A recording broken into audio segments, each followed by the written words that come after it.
айтамын да, мына не болып кетті адамдар деймін да. Әсіресе жастарға қиын болып тұр ғой, жастарға. Жас жігіттер болсын, жас қыздар болсын, бәрі қазағым, жалғызмын демекші. Жас жігіттермен сөйлессең, үйлену бабында айтып жатырмын негізінде. Қарындастарымыздың тұрмысқа шығу бабында айтып жатырмын. Мысалы, жұмыста болсын, жалпы сөйлесесің жігіттермен. Жақсы қыз жоқ қой деп айтады. Жұмыстағы қыздар бар, жалпы тұрмысқа шықпаған айтады. Жас жігіт жоқ қой дейді. Не болып жатыр дейсің ғой, енді былай қарасаң. Енді қу дүние, бір кем дүние деп айтады ма? Білмеймін, енді аталарымыз кезінде, әке-шешеміз кезінде дүниеге қарамай үйленді ғой. Дүниеге қарамай үйленді ғой.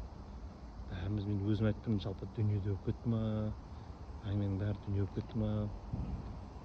Бір жас жігітпен сөйлессең, қой. Қазір қыздармен танысатын болсаң, үйленетін болсаң, ниетін болып тұрып, әке-шешем бір тауып берген бір қызды жақсы қыз деп сөйлессең, үйің бар ма, мәшең бар ма, сонда болып кетті ма, приоритет. Жоқ, жақсы ғой енді, үйің болса, мәшең болса, кәніке. Бірақ енді Алла тағала беремесе бір бәсе ғой. Мен өзім басыма өткен нәрсені айтайын. Жалпы келетін дүние келеді, келмейтін дүние келмейді. Бар дүниеңді бір күнде жоққа жібереді екен. Bir күнде емес, бір сағатта, 10 секундта жоққа жібереді. Жоқ дүниеңді бір сағатта саған әкеп беруі мүмкін да. Соны өзім опыт тәжірибемен өттім да. Бір Аллахтың қолындағы нәрсе екен да ол. Сондықтан да никах, үйлену айтады демекші. Қарындасымызға, інілерімізге жалпы айтып жатырық. Тәуекел деп үйленіңдер, тәуекел, бисмилля. Бір-бірлерін көріп, әке-шешесімен танысып дегенде де. Білмеймін енді. Сонда болып кетті қазір. Үйленеді, бір ай, 2 ай, жарты жыл, 1 жыл тұрады. Еще балдар болады арасында. Ажырасып кетеді. Себеп десем, дүние, анау жетпейді, мынау жетпейді да. Не жетпейді? Қараса, Қазақстан деген тола ғой. Не жетпейді деймін да. Біздің аталарымыздың, әке-шешеміз кезінде нәски жыртық болды ғой, нәски жыртық болды. Сол кезде сабыр етті ғой. Бірақ өндік, өстік бәріміз. Ол кезде возможность болмаған шығар. Совет үкіметі сәл құлдырады. Соң перестройка болды. Кризис болды.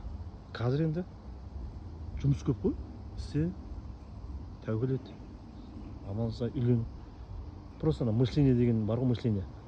Мышлениені өзгерту керек та. Әркім басына мышлениені өзгерту. Қазақ, әр қазағым жалғыз демекші.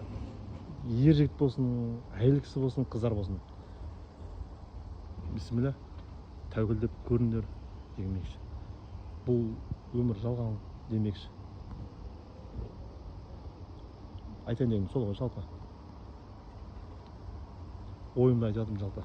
Қанша жұмыста, қанша адамдармен ары-бері жолға жүресің, басқа қалаға барасың, сөйлесесің. Бәрінің ойы сол екен да. Жігіттердің үйленуге жалаңаш жоқ, өйткені қыздар ананы тербетеді.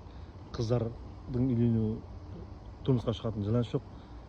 Ол үйленіп кеткен екен, біз ұрады, үйтеді, бүйтеді, жаңағы ақша бермейді деген сияқты. На понимание должно быть деп ойлаймын шығар. Енді бәріміз Алла жеңілден берсін.